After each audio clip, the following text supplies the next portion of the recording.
Hello everybody. So today I'm going to be prepping all my stuff for a bucket list ride. Bucket list, I don't really like that term, but I guess for the title of this video, it makes sense. Going to be riding the White Rim Road with my buddy Eric on Saturday. Today's Sunday, so less than a week. And yeah, I got to prepare my things. Starting with the Karate Monkey, I did get some new tires for it, just so it's quicker rolling tire, and it's the Maxxis Recon Plus. I tried to set them up tubeless on Friday night, but failed. They were just brand new out of the box and just couldn't get them to inflate. So ran them with tubes yesterday, and we went on a really fun little mountain bike ride in Palmer Park. And yeah, they do roll fast. But it's funny that when I had tubes, I was super concerned about tubeless and getting punctures. And now that I've been used to tubeless for a couple years now, I was really hesitant to ride it with tubes in Palmer Park, just because there is some little goat heads and thorns that can give you punctures. Luckily, I did not get any of those yesterday. So we'll see if today I can set these up tubeless and then show you guys kind of what I'm taking for the ride. Pretty excited. Taking Friday off work so I could drive out to Utah because it is a 10-hour drive. So let's get to it.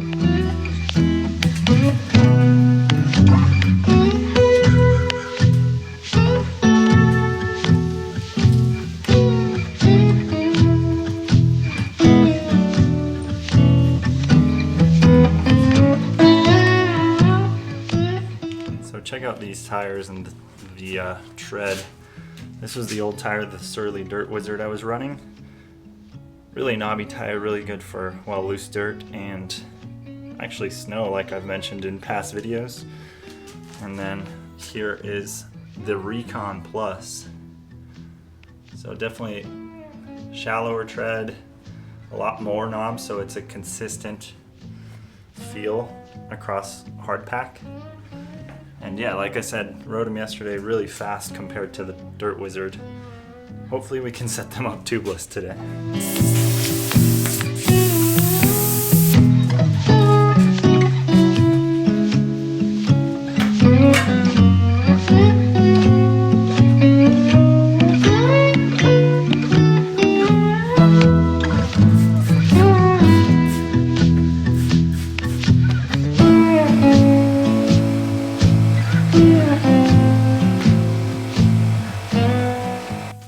On Friday night, I probably tried for 2 hours that I'll never get back, just to try to fill this tire. But you know, I saw someone on the internet say that you should just run a tube and leave it overnight, and I did that and some extra. I rode it with a tube for about a day and a half it's been, and that was first time inflated.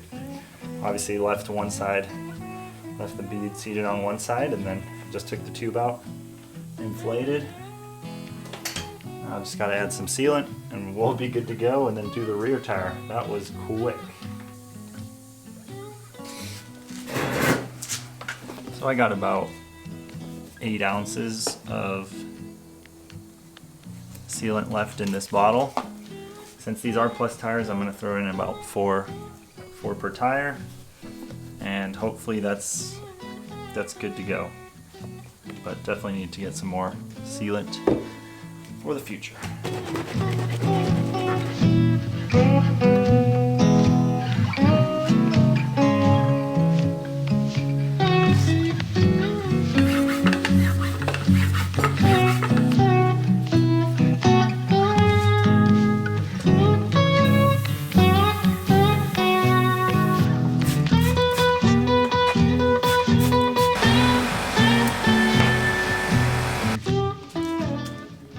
Again, getting that one on was super easy first try. I have been successful at putting on new tires tubeless without the tube, but I think for the plus size tires, because if I remember correctly, when I first did the Karate Monkey, both mine and Jordan's, they had run tubes in them before, so the tire wasn't new. So the bead was used to being in the position, but getting a folded tire right out of the box, especially a plus tire, I would recommend doing that. Running a tube for a day, and then you should be good to go, and it'll save you tons of frustration.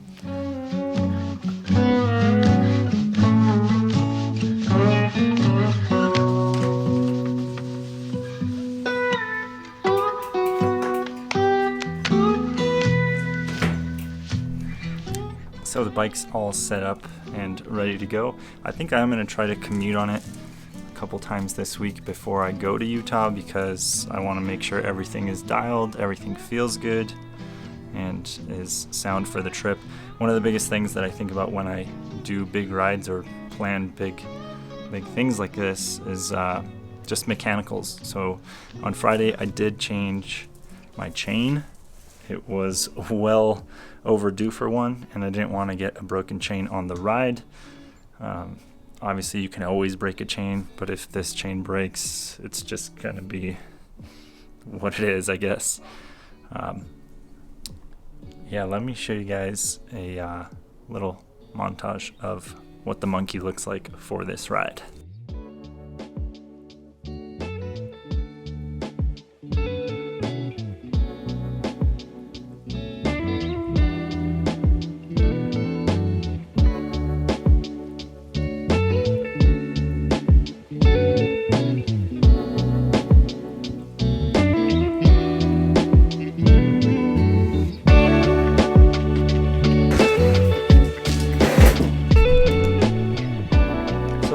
About this ride, I have been wanting to do this ride for a few years now. 2 years ago I wanted to go out there and do it by myself. Was a little intimidated by the fact that I was going to do it alone, so I opted out, didn't do it. And last year my buddy Eric, who I'm doing it with this year, came to my house here in Colorado Springs, and we were talking about doing it later in the fall. He came around August or September. So we were going to do it, and then of course the knee injury happened, so we didn't end up doing it last year. And we talked about, this is the year we got to do it, and there is some things going on. My knee is still not 100%. It's kind of like an ongoing problem. It's feeling really good, way better than it did last year. It just has a couple of days.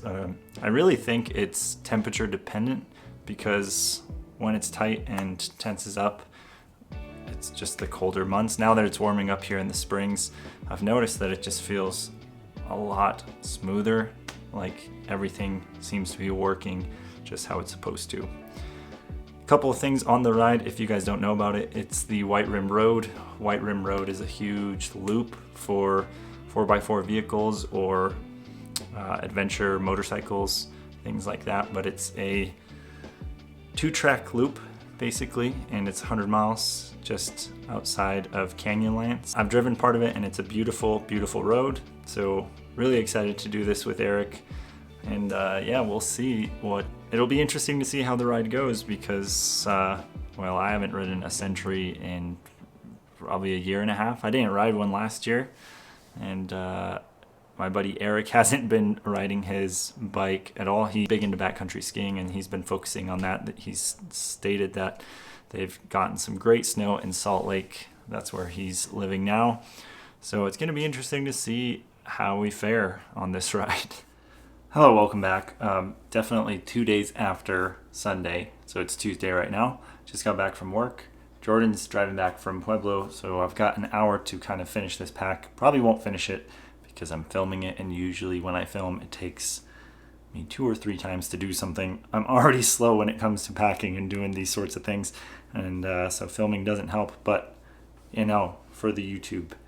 One of the things that I have been doing over the course of Sunday evening to tonight, or today, is using Google Notes to put my packing list down. It's really nice.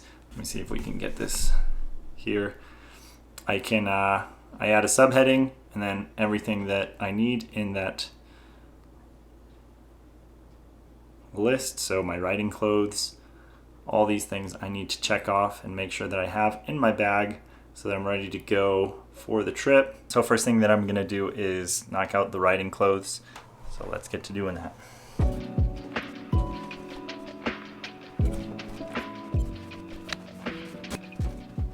Let me go ahead and show you what I'm taking as far as riding gear goes.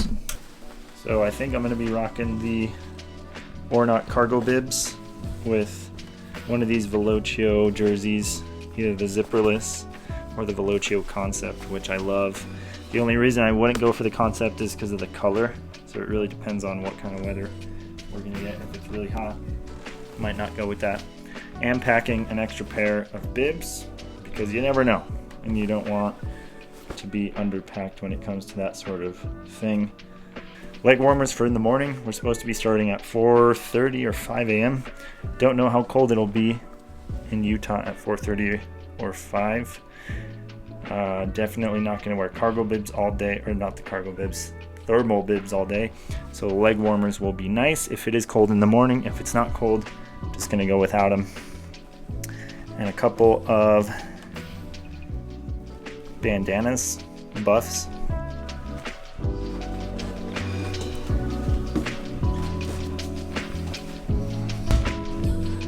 Okay.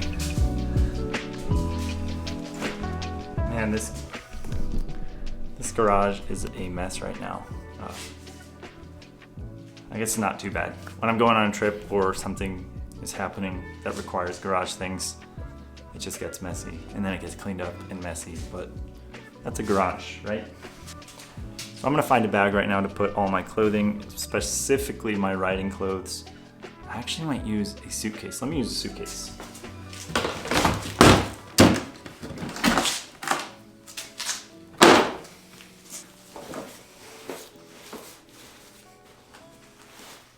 Okay, so the reason I opted for a suitcase was this divider. I thought about this divider. I essentially take 2 bags, and when I don't have to take 2 bags for my clothes, separating the riding clothes from the non-riding clothes, it's a win. So suitcase will keep all my riding clothes ready on this side, so I know where to go to grab the things I need for the day of the ride. And then everything I will use to chill at camp, walk around, travel in, will be on this side.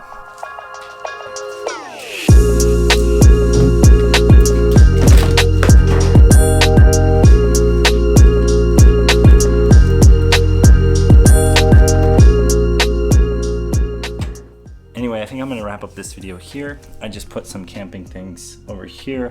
There's still plenty to pack, but unfortunately it's taking me too long, and Jordan and Kenyon just got home. So I'm gonna pack the rest, and there's some things that you kind of have to pack the night before because you use them up until then here at home. So I'm gonna end it here. Hope you guys enjoyed it. Let me know in the comments what you think. And yeah, stay tuned if you wanna see the ride, and hopefully some other fun videos along with that. I'll see you guys in the next one, which will hopefully be in Utah. Peace.